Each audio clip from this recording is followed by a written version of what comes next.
Se dice que cada pueblo hace su Dios o sus dioses a su manera, que cada Dios es una representación de ese pueblo. Sin embargo, el Dios del cristianismo es diferente. Acompáñanos en la clase de hoy a ver estas diferencias y por qué nuestro Dios es el merecedor de toda la gloria y por qué Jesús es digno de recibir toda adoración.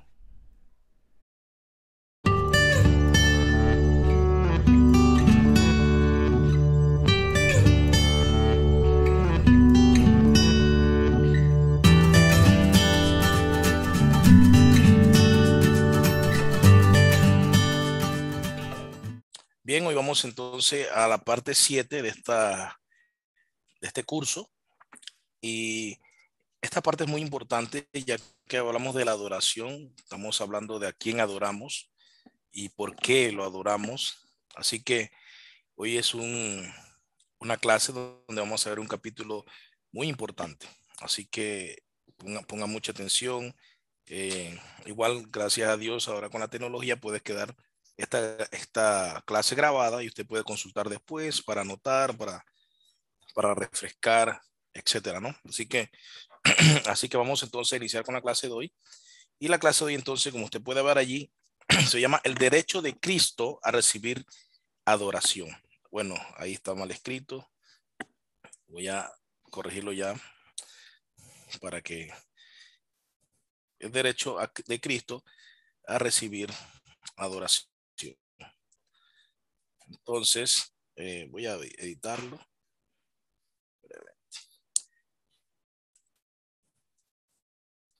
Ajá, derecho a Cristo. Déjame ver si la de acá está bien.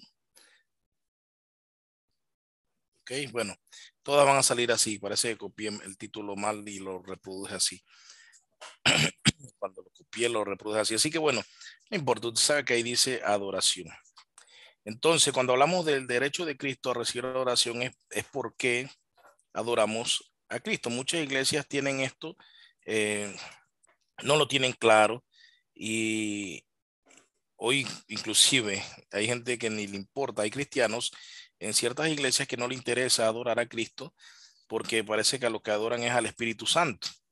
En un mundo de una iglesia donde el punto central del servicio es el Espíritu Santo. Usted ve la oración de inicio es Espíritu Santo ven, Espíritu Santo está con nosotros, Espíritu Santo tócanos, Espíritu Santo bendícenos, Espíritu Santo úsanos.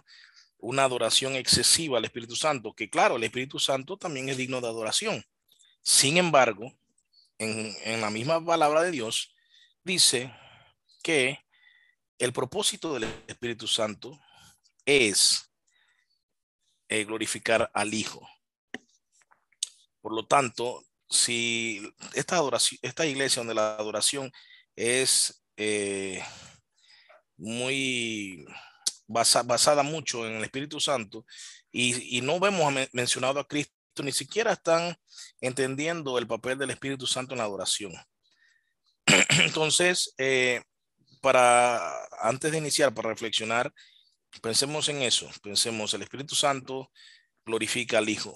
Por lo tanto, si nosotros queremos adorar correctamente, tenemos que entender que la adoración es a Dios por medio de Cristo y el Espíritu Santo es quien nos capacita para poder adorar. Entonces, es muy diferente a esa adoración eh, que se le da al Espíritu Santo de forma excesiva.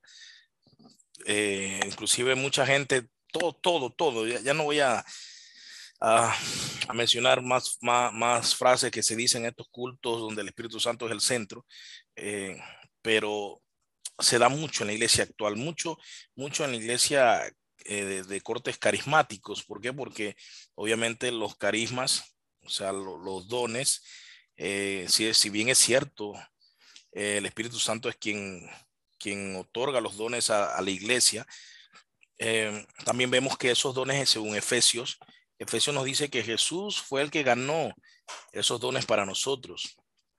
Así que, inclusive hasta en cuanto a los dones, es gracias a Jesús que ganó los dones con los que la iglesia de él goza y el Espíritu Santo distribuye, claro, pero no son ganados por el Espíritu Santo, sino por Cristo. ¿Ok? Es unos detalles que usted tiene que tener muy claro para que usted pueda ofrecer una adoración bíblica. Así que presta atención a esas cosas. Entonces, bien, el pasaje que vamos a ver nada más como introducción aquí, Tozer usa este pasaje, lo usa más amplio. Yo tomé nada más unos cuantos versículos porque en la clase lo que voy a usar. Y dice, Cantar de los Cantares 5, versículos 8 al 9, dice: yo os conjuro, oh hijas de Jerusalén, si encontráis a mi amado, ¿qué le habéis de decir? Que estoy enferma de amor. ¿Qué clase de amado es tu amado? Oh, la más hermosa de las mujeres. ¿Qué clase de amado es tu amado que así nos conjuras?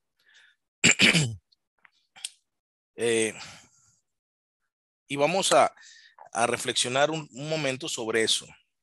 Recuérdense que este es el canto de la Sulamita, ya, hablando de su amado, y está en busca de su amado.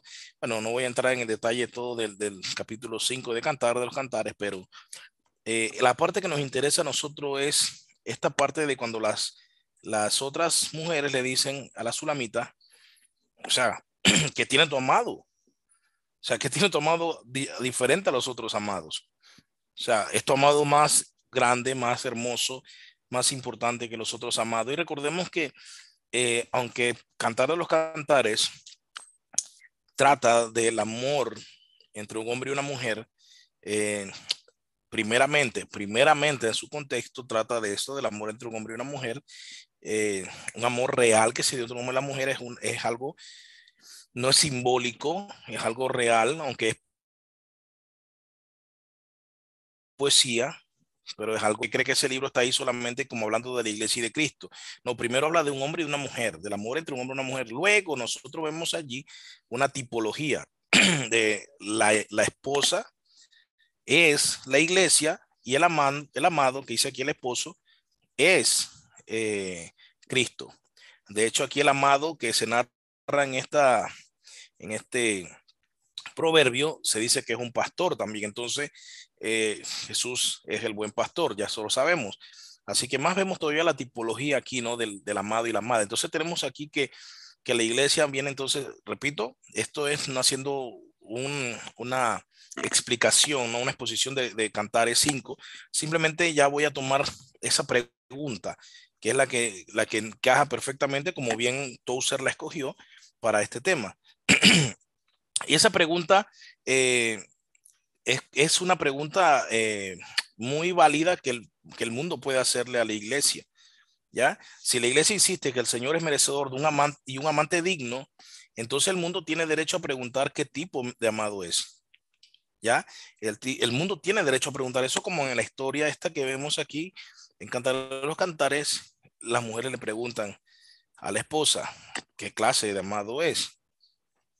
Así que asimismo a la iglesia, que es la esposa de Cristo, el mundo tiene derecho a preguntarle qué tiene. Imagínense, el mundo tiene derecho a preguntar por qué Jesús, el Salvador de la iglesia, ¿qué lo hace? Y usted ha escuchado eso muchas veces, que de una forma indirecta le preguntan, ¿y por qué Jesús es mayor que otros dioses? ¿O por qué Jesús es mayor que Buda, o mejor que Buda, o mejor que Confucio, o mejor que Pitágoras, o mejor que Zaratustra, o mejor que Lao Tse, o mejor que, qué sé yo, un montón de personajes en la historia que fueron grandísimos y que han fundado religiones y todo esto, ¿no? O inclusive, ¿por qué es mejor que Zeus, Jesús? ¿Por qué es mejor que Thor? ¿Ya? O sea, ¿por qué? O sea, ¿por qué? Y usted no sé si le ha pasado esto que le han preguntado. ¿Por qué el cristianismo es verdadero y las demás son falsas? Las demás religiones son falsas y el cristianismo es verdadero, pues. Entonces aquí vemos ese eco de esta pregunta que el mundo hace a la iglesia. ¿Qué tiene? O sea, claro, no literalmente, pero está detrás, ¿no? De esta metáfora. ¿Qué hace que tu amado, o sea, qué hace que tu Dios, qué hace que tu Salvador sea mayor que todos los demás? ¿Qué hace que ese sea verdadero y los demás falsos? ¿Qué tiene de especial ese que ustedes lo tienen que adorar a él y a nadie más? ¿Quién es ese amado que dice no tendrás dioses ajenos delante de mí?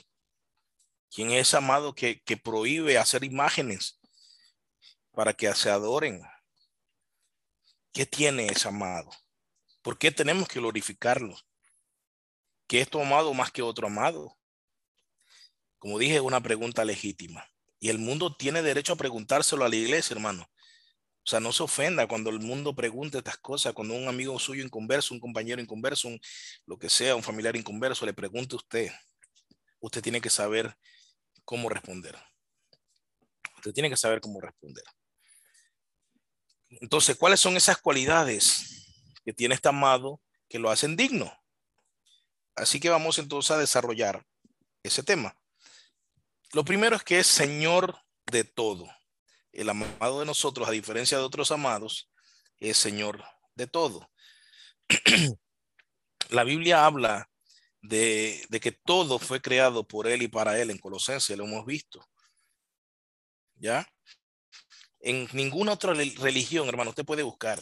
Y yo que he estudiado hasta cierto punto varias religiones, sectas y todo esto, ninguna reclama un solo creador de todo.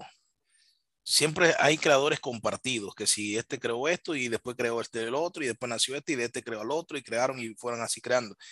Pero el amado de nosotros es creador de todo, de todo. Y nadie más ha creado otra cosa aparte.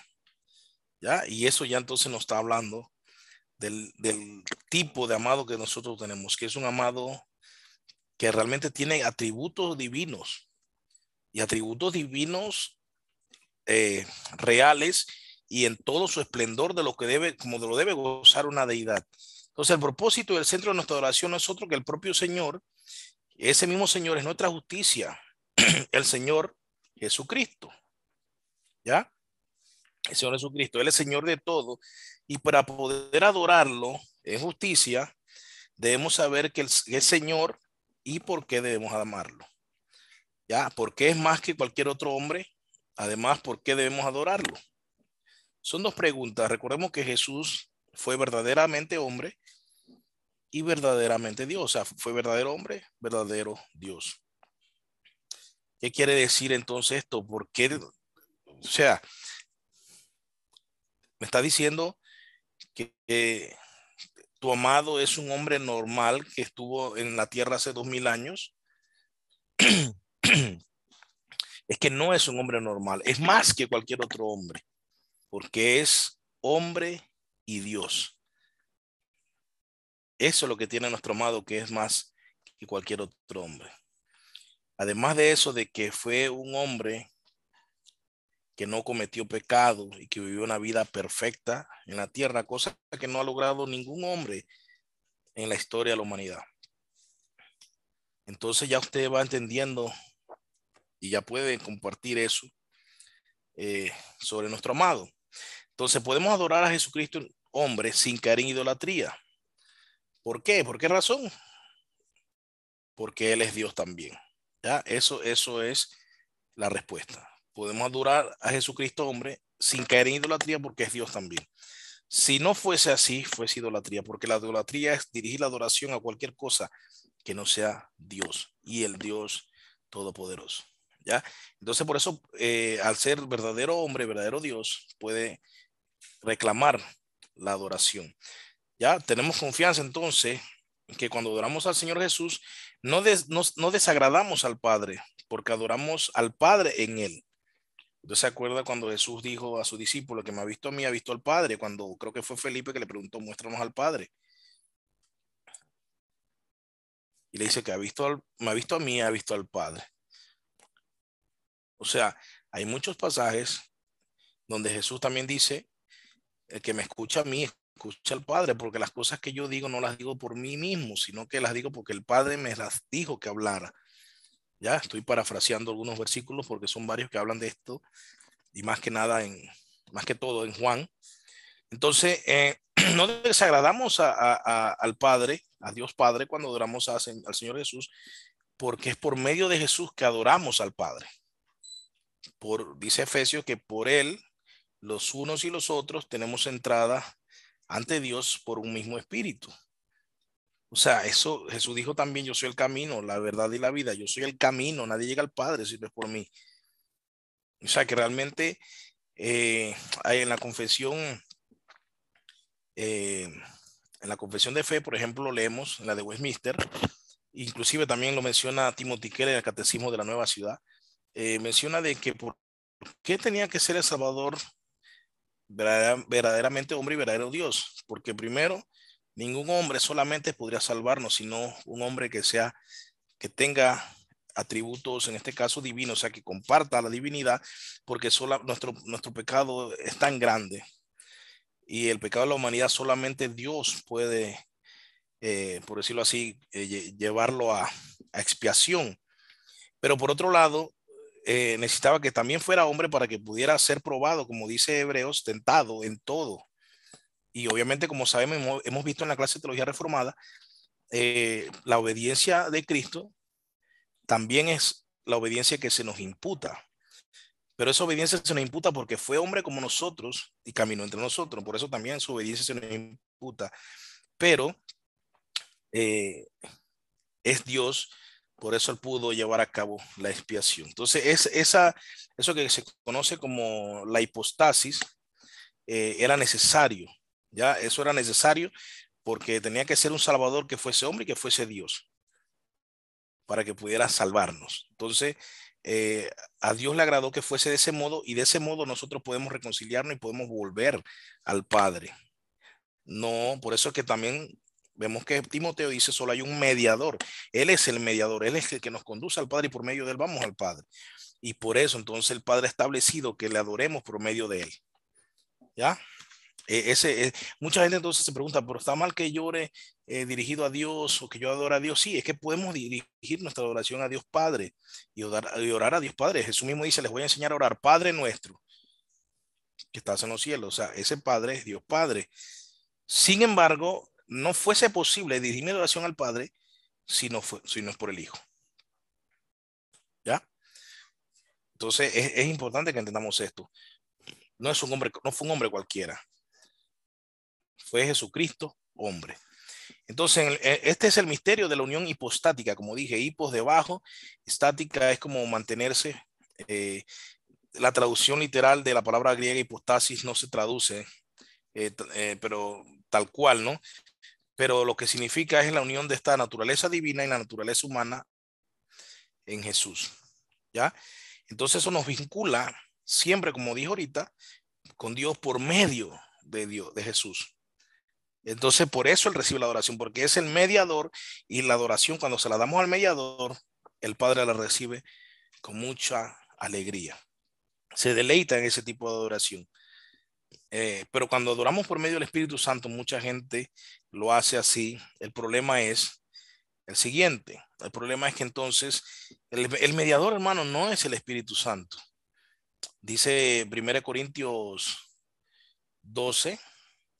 Nadie llama a Jesús Señor si no es por el Espíritu Santo. O sea que Él tiene su papel, pero es como podemos verlo como una escalera. El Espíritu Santo nos revela al Hijo y el Hijo nos conduce al Padre. Yo no puedo pasar del Espíritu Santo al Padre directo y tampoco puedo quedarme en el Espíritu Santo. Y esto es una distorsión en la adoración en la iglesia hoy. Hay un orden que el mismo Dios estableció.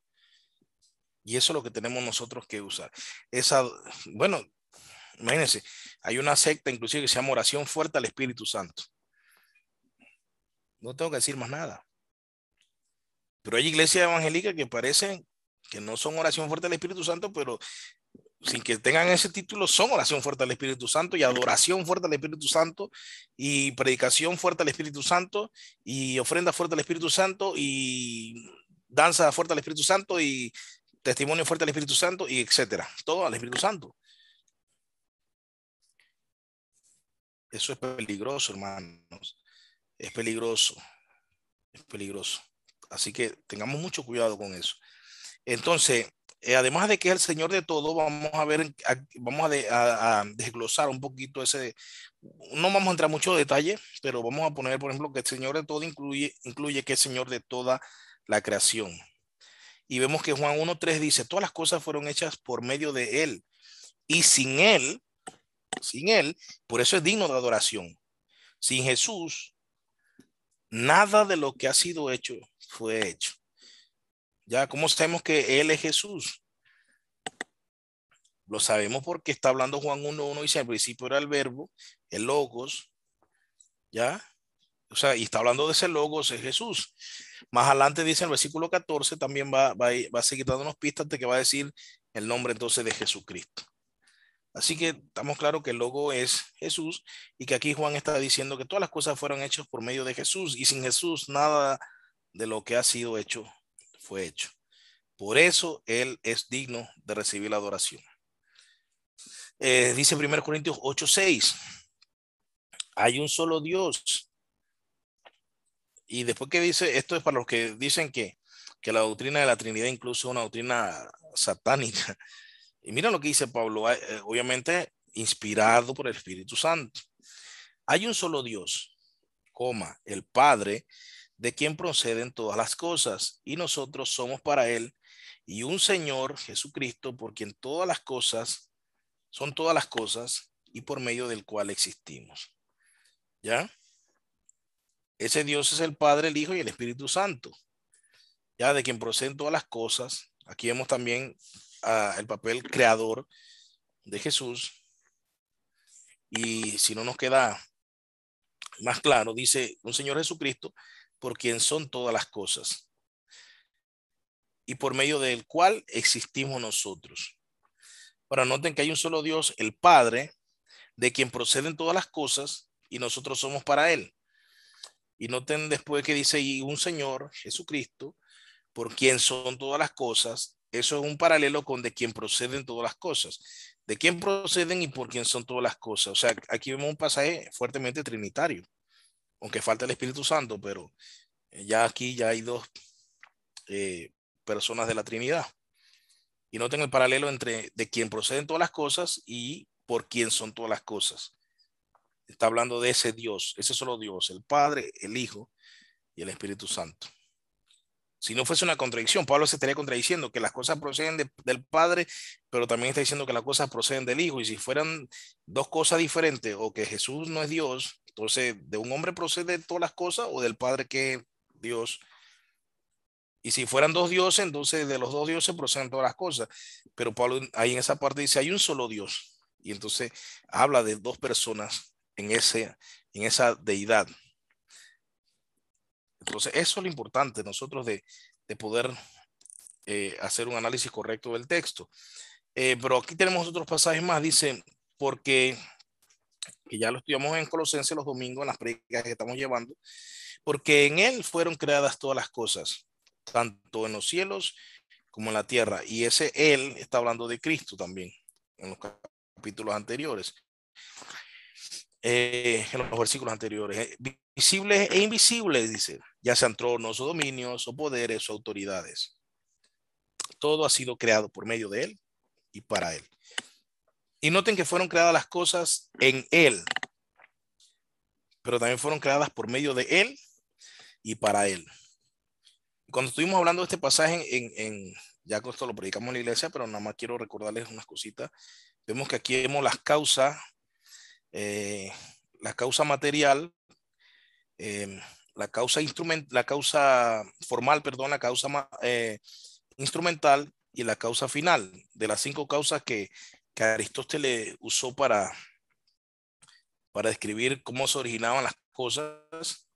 Vemos que aquí hay 3 de esas causas y tenemos que en él es la causa formal, inclusive puede ser la causa material, dependiendo cómo uno se enfoque en esa parte, pero también dice por medio de él la causa instrumental y vemos para él la causa final.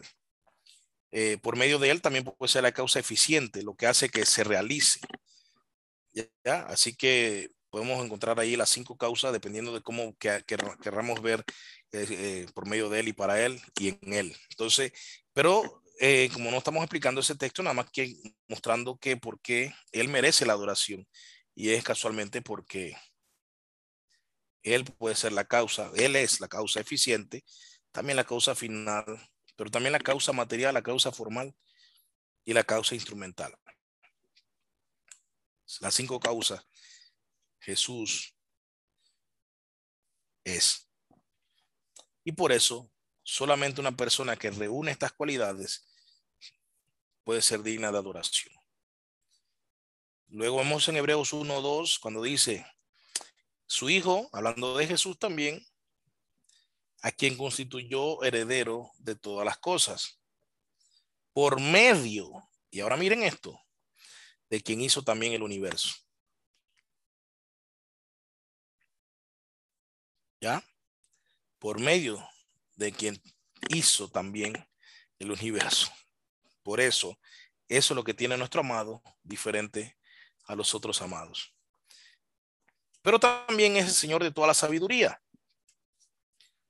Ya vimos que es Señor de todo y dentro de ese todo implica la creación y vamos a ver también Señor de toda la sabiduría. La sabiduría es algo que es muy preciado desde los griegos, la sofía, la sabiduría, era muy preciada, se buscaba, pero también el pensamiento hebreo también era muy buscada, muy perseguida la sabiduría. Bueno, Dios, Hijo, es el Señor de toda la sabiduría. Miren lo que dice Pablo en 1 Corintios 1:24. Dice, mas para los llamados, tanto judíos como griegos, Cristo es poder de Dios y sabiduría de Dios. Notemos eso, Cristo es poder de Dios y sabiduría de Dios. ¿Ya? O sea, la sabiduría de Dios es Cristo. Imagínense. Por eso también, repito, es digno de adoración. Dice el 1 Corintios 1:30, mas por obra suya estáis vosotros en Cristo Jesús, el cual se hizo para nosotros sabiduría de Dios. Notemos eso. Se hizo para nosotros sabiduría de Dios. Ya yo estuve llevando una exposición de la primera carta de Corintios el año pasado. Llegamos hasta Corintios 5. De repente lo retomamos allí en la roca. Es tremenda carta también y que nos va a redarguir un montón. Pero además de eso también el Señor de justicia.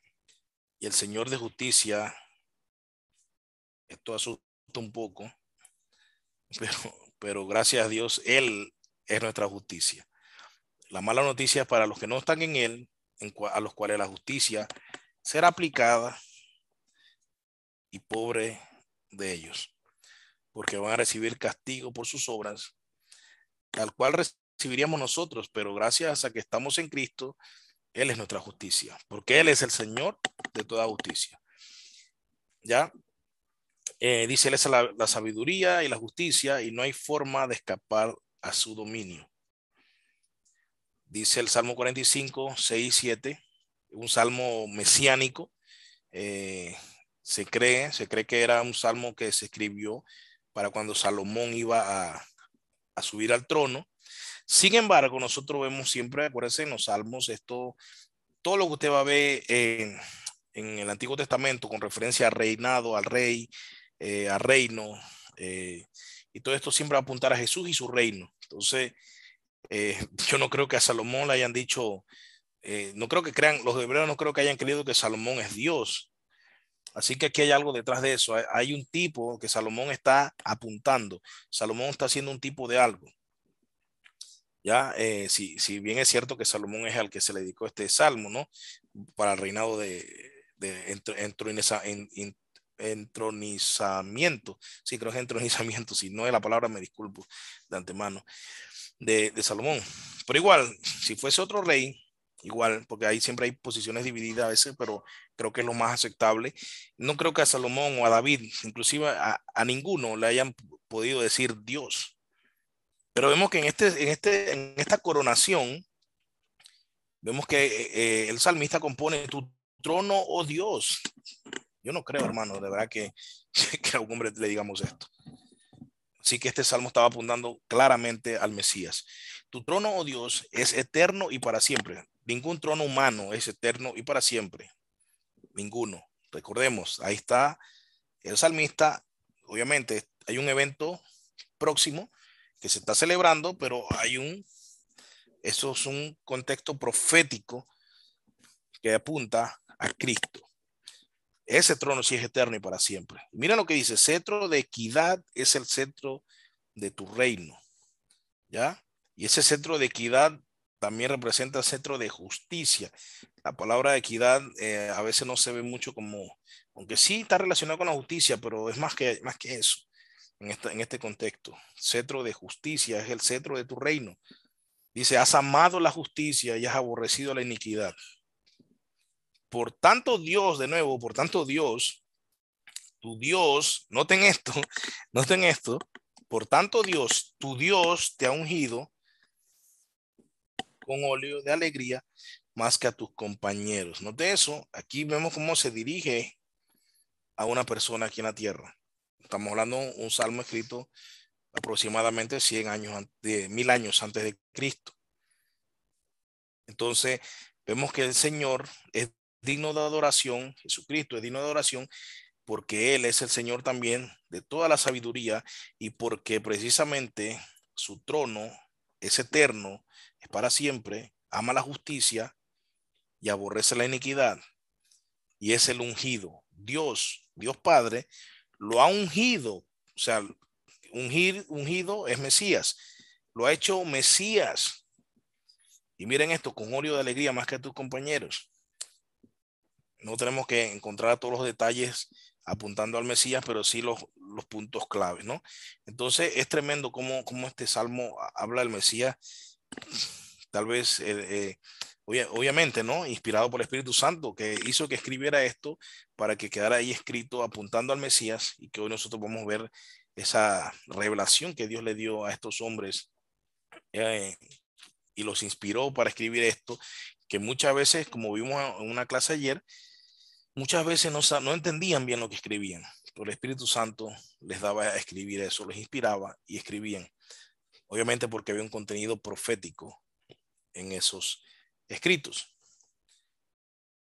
Pero seguimos con el Señor de la justicia y dice Jeremías 23:5, dice: aquí vienen días, declara el Señor, en que levantaré a David un renuevo justo, y él reinará como rey, actuará sabiamente y practicará el derecho y la justicia en la tierra.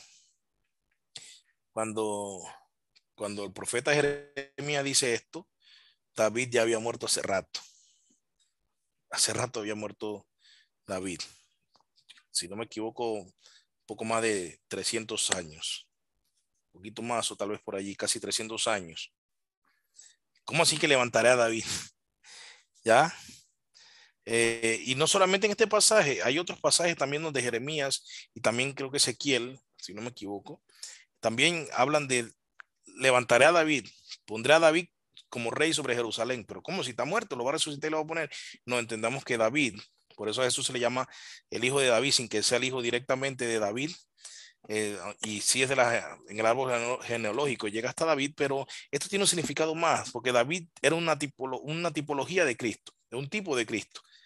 Así que vamos viendo más cosas que nos indica que Jesús es digno de toda la adoración. Dice 2 Corintios 5:10, porque todos nosotros debemos comparecer ante el tribunal de Cristo, para que cada uno sea recompensado por sus hechos estando en el cuerpo, de acuerdo con lo que hizo, sea bueno o sea malo. Y notemos allí que es tan justo, es el Señor de toda justicia, que Él es el que va a juzgar. Él es el que va a juzgar. Así que, ¿qué es más justo que el que va a juzgar a toda la humanidad? Vamos a ver entonces otros pasajes más. Hechos 10:42 dice: y nos mandó a predicar al pueblo y testificar con toda solemnidad que este Jesús, escuchen, que este Jesús es el que Dios ha designado como juez de los vivos y de los muertos. No sé si usted ha visto ese pasaje, pero un pasaje tremendo. Dios ha designado a Jesús como juez, no solo de vivos, sino de los muertos. Va a juzgar a los que murieron antes de que Él estuviera en su encarnación, antes de que Jesús encarnara. Todos los que han muerto de ahí para atrás también van a ser juzgados por ese mismo Jesús. porque así lo estableció el Padre. Dice Juan 5:22, porque ni aun el Padre juzga a nadie, ojo con esto, ni aun el Padre juzga a nadie, sino que todo juicio se lo ha confiado al Hijo. Está tremendo eso. Qué tremendo eso. Creo que si usted se da cuenta que usted va a ser juzgado por Jesús, usted dirigiría su adoración a Jesús, porque es el que va a interceder por usted ante el Padre. Si usted, imagínate, es nuestro juez, pero también es nuestro abogado. Ya dice Juan que abogados tenemos en Cristo. Entonces, eso es tremendo, como es nuestro juez y nuestro abogado. Es abogado de los que estamos en él, pero no es abogado de los que no están en él. Para eso será un juez y que va a castigar con vara. Pero algo interesante es eso, que el Señor, que es el Señor de toda justicia, también es el Señor de toda misericordia. Y gracias a esa misericordia, nosotros podemos estar en su reino. Por eso ya no somos enemigos, por eso ya no somos rebeldes, por eso ya no somos prófugos, por eso no estamos en oposición. Porque como es el Señor de toda misericordia, ha extendido su misericordia sobre nosotros y hoy somos parte de su reino. Qué tremendo esto. Pero también es el Señor de toda la hermosura moral. ¿Y qué implica que sea el Señor de toda hermosura moral? La hermosura de Jesús que ha encandilado a la humanidad durante los siglos es esa belleza moral que incluso sus enemigos admiten. Y aquí hay una frase de uno de los gran amigos de Jesús, de Dios, que es Nietzsche. Dice que una vez dijo, ese hombre Jesús me gusta, pero Pablo no. Bueno, yo no lo conocí, no creo que hablara de mí, pero hablaba de Pablo el apóstol. Y dice que era porque objetaba la justificación por fe. O sea, ¿cómo se daba esto la justificación que Pablo explica? Obviamente no la entendió, siendo un hombre inteligente.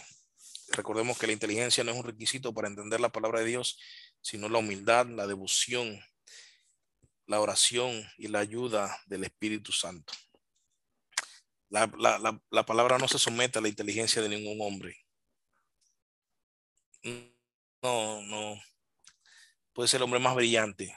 Si el Espíritu Santo no quiere revelarse, no quiere revelar lo que hay en su palabra, ese hombre brillante, con el coeficiente más alto de toda la humanidad, con los mejores títulos y méritos académicos, quedará como un, disculpen la palabra, como un bruto. Porque la palabra de Dios no se doblega a la inteligencia humana. Entonces, objetaba con lo de Pablo, como ha pasado mucho, que Pablo no lo entiende mucha gente y Pedro lo anuncia. Pedro lo dice en su carta, Pedro dice a Pablo que muchos no lo entienden, entonces tergiversan su doctrina y entonces desvían a muchos y se desvían ellos. Así que si Pedro dice que Pablo era difícil de entender en sus escritos, eh, y Pedro dice que es por la sabiduría que Dios le ha dado a Pablo y obviamente el Espíritu Santo inspirando la palabra, obviamente Nietzsche no se escapa de esos que no entendieron a Pablo. Sin embargo, en Jesús había algo atractivo para Nietzsche que no podía evitar que le agradase. Sabemos que muchas veces esto pasa cuando vemos mucha gente está cool con Jesús porque ignoran que Jesús era Dios. ¿Entiendes? Sino que solamente ven a Jesús como el ejemplo moral, como el tipo buena gente que quería la paz con todos. Se olvida de todos los pasajes donde Jesús condena al infierno. Se olvida el pasaje cuando Jesús habla, por ejemplo, de que si no, todo el que no permanece unido a la vid será cortado y echado al fuego.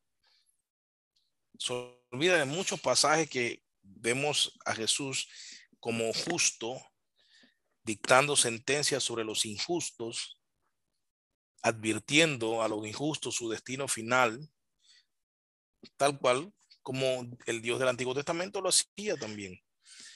Pero es un plan satánico, es un pensamiento satánico que se implanta en muchos hoy y toda la historia, inclusive hasta en ciertos cristianos, de Jesús el cool y el padre el amargado y bravucón y que le gusta castigar a la gente.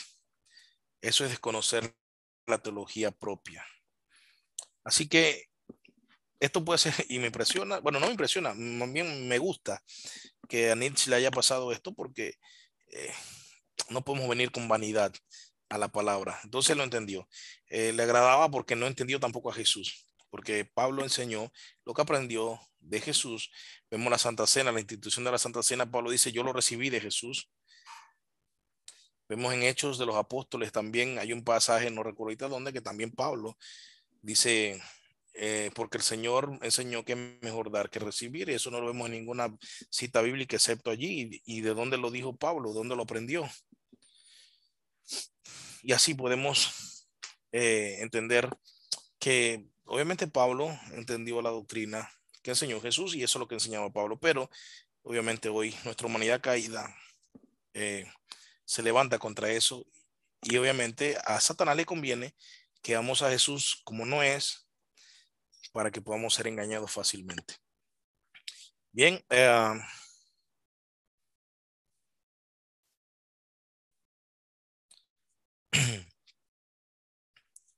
el Señor de todas las cosas y su esposa. El Señor de todas las cosas y su esposa. Cuando usted lee Génesis 24, ve la historia, no puse ningún pasaje específico porque tiene que leerlo todo para que conozca toda esta historia, que es cuando Abraham manda a buscar al siervo, a buscar esposa para su hijo. Entonces, usted va a leer allí la oración que hace este siervo para que el Señor le revele cuál es la mujer que debe escoger para, y pone unas pautas allí, y luego entonces lleva a esta doncella ante su Señor. Isaac sabemos que es un tipo de Jesucristo. ¿Ya? Entonces el siervo aquí inclusive, si nos ponemos, no voy a entrar en una exégesis, voy a hacer una contextualización ciega inclusive, pero aún así permitida, porque no voy a demorarme todo a lo que resta de la clase explicando el pasaje, pero podemos ver aquí también que el siervo que va a buscar la esposa para el hijo del Señor, del amo, podemos ver aquí a Dios que manda al Espíritu Santo a buscar esposa para su hijo Jesús. Y esto no es descabellado, porque ¿quién es el que trae las personas a Cristo? Es el Espíritu Santo. Repito, 1 Corintios 12, versículo 1 y versículo 2. Y habla claramente allí que nadie puede llamar al Señor, a Jesús Señor, si no es por el Espíritu Santo. Recuerden que el Espíritu Santo es el que regenera los corazones, y gracias a que el Espíritu Santo regenera los corazones, yo entonces respondo a Dios. El Espíritu Santo es quien anda buscando la iglesia en todo el mundo. Por lo tanto, el Espíritu Santo aquí, la tipología del siervo, lo vemos en el Espíritu Santo buscando esposa para Jesús, y la esposa es la iglesia de Cristo. Entonces va a buscar a cada miembro de la iglesia de Cristo, a cada parte de la iglesia de Cristo, que es la esposa de Cristo, ¿ya? Y vemos entonces podemos llamarle esta analogía. Yo, que claro, más bien es una tipología, pero es interesante. Míralo así. Mira esta historia. Esta historia no está para que usted sea un vida ajena viendo cómo fue que Abraham le buscó le buscó esposa a su hijo Isaac, y cómo se da todo esto, y qué historia más bonita, interesante. Y hacemos toda una película, y qué chévere, qué bonito, cómo era la antigüedad y todo esto. Cuando vemos este pasaje, yo tengo que hacer un estudio, una exégesis seria, para que me lleve una hermenéutica correcta y poder yo llegar a mi contexto hoy. ¿Qué me dice este pasaje a mí hoy? Pero después de haber pasado todo ese proceso, es que aquí me está apuntando al Espíritu Santo buscando cada uno de los que va a ser parte de la iglesia de Cristo, o sea, su esposa, para presentarla ante él y poder llevar a cabo las bodas del Cordero. Ya cuando Rebeca fue llevada, entonces aquí obviamente esto que viene es importante. Cuando Rebeca fue llevada a Isaac, asumió una identidad nueva, asumió la identidad de su prometido. Ya, Rebeca ya dejó de ser ya lo que era antes, en el sentido de que ahora ya ha asumido una nueva identidad, una nueva postura. Ella tiene otros deberes, otras obligaciones, que son debido a su nueva posición.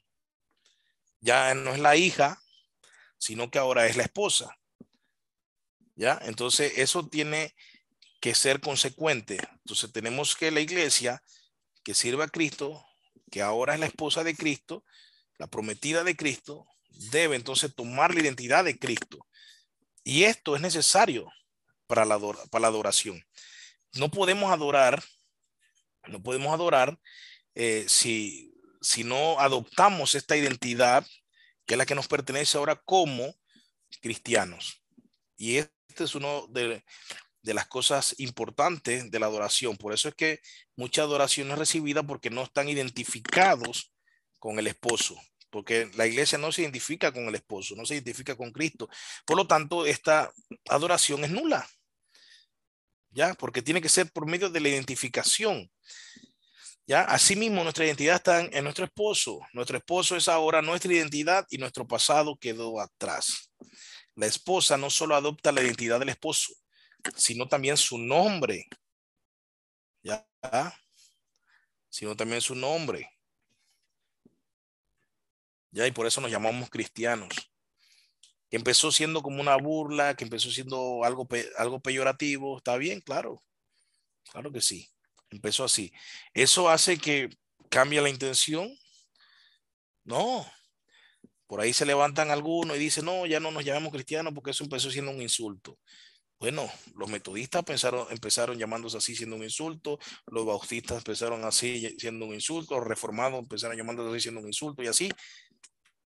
Pero ante todos esos títulos somos cristianos. Y para nada, aunque ellos hayan insultado a los cristianos primero, diciéndoles así a los del camino, como se llamaban antes, le decían los del camino, mejor nos identificamos con Cristo. Por eso nos llamamos cristianos, aunque para ellos sea una burla o un insulto, para nosotros es un halago, es nuestra identidad.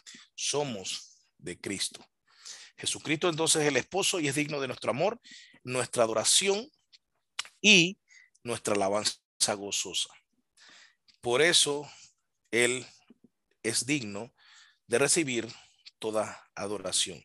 Él tiene, no solamente es digno, sino que Él tiene el derecho de recibir y la exige, la exige. Así que cuando usted se pregunte o alguien le pregunte, ¿qué tiene Cristo de especial? Ya usted sabe que usted puede responder que es Señor de todo. Y ese Señor de todo implica que es Señor de la creación, Señor de toda sabiduría, Señor de toda justicia, Señor de toda hermosura moral. ¿Por qué? Porque vivió una vida perfecta aquí en la tierra. Por eso es el Señor de la hermosura moral. Cuando hablamos de hermosura moral, repito, es que es una moral impecable. Es porque la moral es hermosa de lo impecable que es. Y aquí nadie de nosotros puede jactarse de tener una moral impecable. Solo Cristo vivió una vida impecable. Por eso Él es el Señor de la hermosura moral. Pero también es el Señor de la adoración. También es el Señor de la salvación. Así que por eso Él tiene el derecho a recibir la adoración que no tiene ningún otro Dios, ni siquiera un hombre en la tierra de reclamar, sino solo Jesús. Eso es lo que hace nuestro esposo, el esposo de la iglesia de Cristo, especial, diferente, merecedor de adoración, merecedor de honra, de gloria, de todo el honor. Eso es lo que hace a nuestro esposo diferente. Así que bueno, concluimos entonces esta clase. Nos queda una clase, en la siguiente clase entonces ya concluiremos con, con este libro de Tozer y pasaremos a estudiar. Todavía no sé si vamos a ver qué es la adoración o adorar de John MacArthur, pero ya les estaré comunicando. Pero estamos a un capítulo de terminar y yo espero que usted esté siendo edificado por estas enseñanzas tomadas de este libro. De verdad que esto nos lleva a pensar, hermano. Yo los invito a que usted piense, vea los videos después si quiere, si siente que se le fue algo, vuelva a verlos.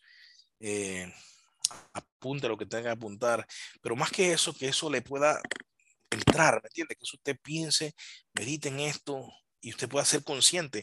La clase de hoy usted tiene que verla de esta manera. Wow, yo entiendo ya por qué yo adoro a Jesús.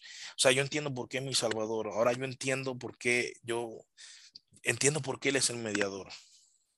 Ahora yo entiendo por qué Él demanda adoración de mí. Eso es algo que nosotros tenemos que tener claro y dejar de enfocarnos en una adoración al Espíritu Santo. Repito que sí, también el Espíritu Santo es digno de adoración, pero el problema es cuando es una adoración neumática, o sea, solamente al Espíritu Santo, ¿ya? O sería la palabra que neumacéntrica, digamos, nunca la he visto. Imagínense, ni siquiera existe eso. Pero yo le quiero poner ese nombre porque neuma es espíritu, y bueno, sería adoración neumacéntrica. Eso nunca lo he escuchado, eso no existe. Pero así mucha iglesia está adorando. Y este es el llamado hoy, que nos enfoquemos en Cristo. Nuestra adoración tiene que ser cristocéntrica, ¿ya? Y el Espíritu Santo, ¿dónde está? Bueno, el Espíritu Santo es el que nos permite adorar a Cristo. ¿Y dónde está el Dios Padre? Bueno, Él es el que recibe la adoración cuando es por medio de Cristo. Fácil, hermano. ¿Hay problema en entender eso? Yo pienso que no, creo que lo he explicado muy claro. La adoración tiene que ser cristocéntrica para que sea teocéntrica. No puede ser teocéntrica si no es cristocéntrica. Y no puede ser cristocéntrica si no hemos sido regenerados y capacitados por el Espíritu Santo.